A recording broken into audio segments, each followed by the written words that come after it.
आप सभी को जय मसीह की जीसस इस ग्रेट गोद यूट्यूब चैनल में आप सभी का स्वागत है। तो दोस्तों, क्या आपने कभी सुना है किसी ऐसे त्योहार के बारे में जिसे लोग अच्छा कहते हैं, लेकिन उस दिन इंसानियत को क्रूज पर लटका दिया गया था।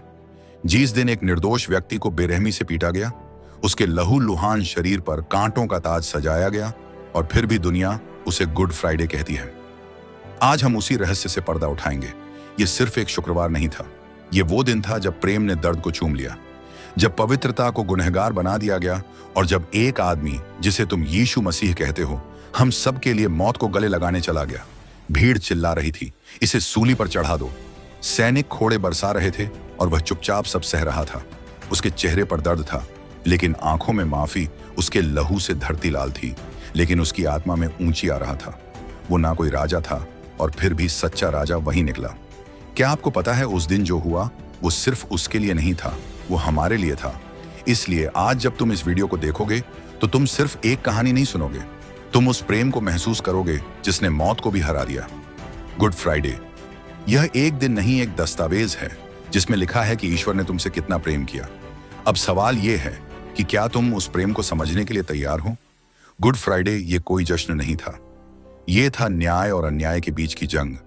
ये वो दिन था जब पाप की सजा एक ऐसे ने उठाई जिसने कभी पाप किया ही नहीं। क्या आपने कभी सोचा है कि क्यों कोई इतना बड़ा बलिदान देगा, और वो भी उन लोगों के लिए जो उसे पहचानते तक नहीं थे। जरा सोचिए, एक क्रूज, 3 किले और उस पर लटका एक प्रेम। उसके हर सांस में एक ही पुकार थी, हे पिता, इन्हें क्षमा कर, क्योंकि ये नहीं जानते कि क्या कर रहे हैं।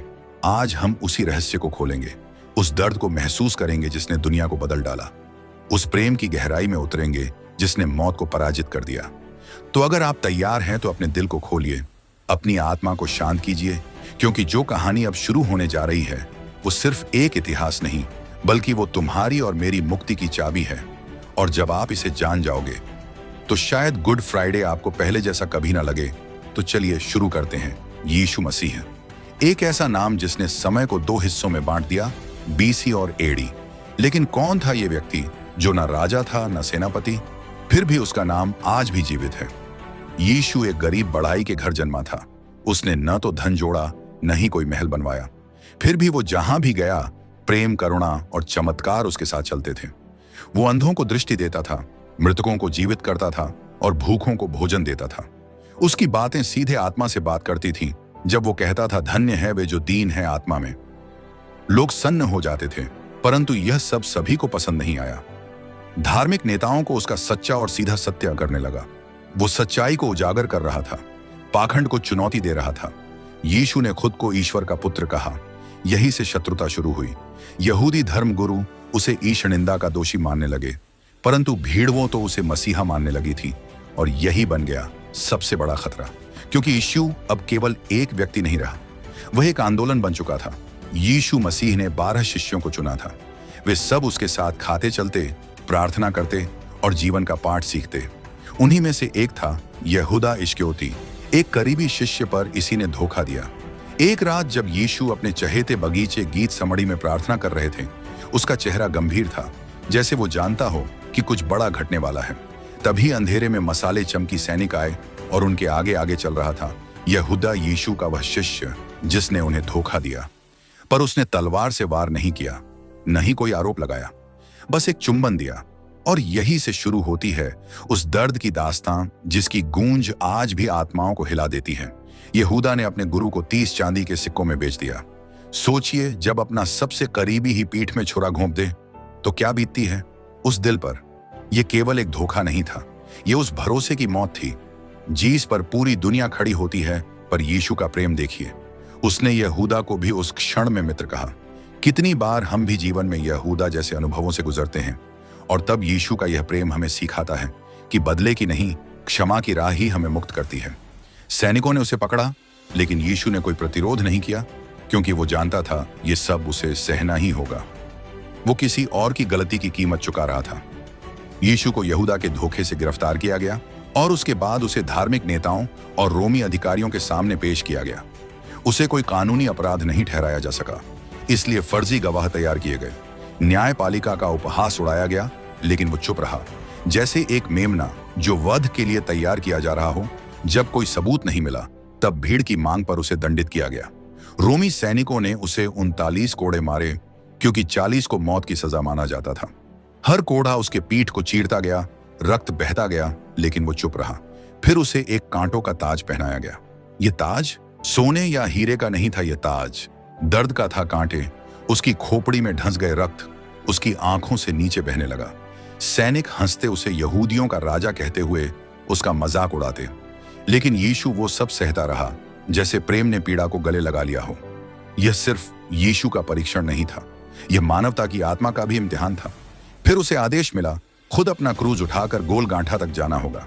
एक भारी लकड़ी का क्रूज जिसे उसकी पीठ ने ढोया, एक ऐसा पीठ जो पहले से ही लहूलुहान थी। रास्ते में लोग हंसते, थूकते, धिक्कारते, कुछ औरतें रोती रहीं, लेकिन अधिकतर लोग तमाशा देख रहे थे। उसके हर कदम के साथ दर्द गहराता गया, सांसें धीमी होती गई, लेकिन वो रुकता नहीं।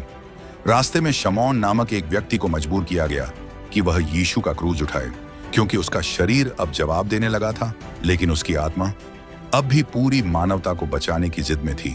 ये सिर्फ एक राह नहीं थी, ये मुक्ति की सीढ़ियों थी। कुछ समय बाद गोलगाथा पहुंचे। वहां उसे क्रूज पर लिटाया गया। उसके हाथों और पैरों में लोहे की कीलें ठोकी गई। सोचिए कितनी पीड़ा होती होगी जब हड्डियों को चीरती हुई कीलें शरीर को लकड़ी से जोड़ देती है। लेकिन यीशु चुप था। लोग अब भी हंस रहे थे, कुछ कह रहे थे, अगर तू मसीह है तो खुद को बचा ले।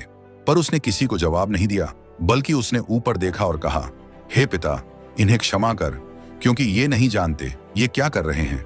ये शब्द केवल क्षमा नहीं थे, ये घोषणा थी कि प्रेम घृणा से बड़ा होता है, कि परमेश्वर का प्रेम इतना गहरा है कि वो मरते हुए भी तुम्हारे लिए दुआ करता है।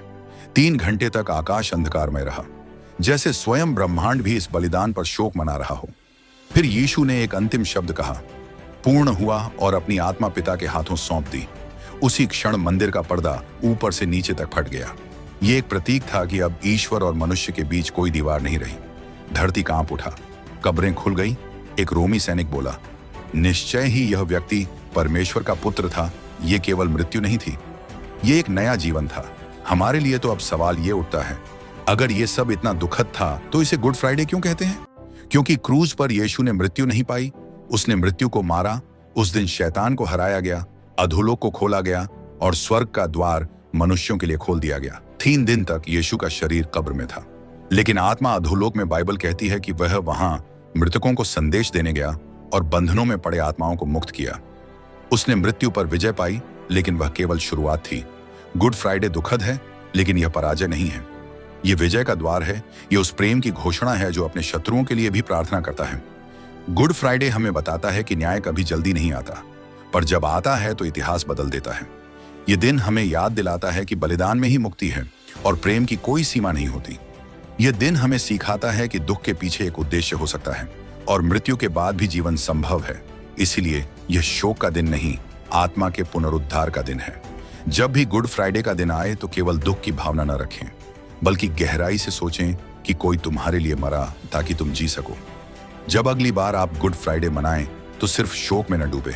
यह दिन केवल दुख का नहीं है, यह दिन उस रहस्य का प्रतीक है जब परमेश्वर ने मृत्यु, पाप और अधर्मी सत्ता पर जीत पाई। गुड फ्राइडे एक वादा है कि अंधकार के बाद हमेशा सुबह आती है, और सबसे बड़ी बात, क्रूज पर टंगी एक आशा जो आज भी हमारे साथ है। हर बार जब जीवन में दर्द हो, अन्याय हो, अकेलापन हो, तो उस क्रूज की ओर देखो। वहां एक आदमी था जिसने हर दर्द सहा और फिर भी प्रेम किया। वही यीशु आज भी तुम्हारे लिए इंतजार कर रहा है।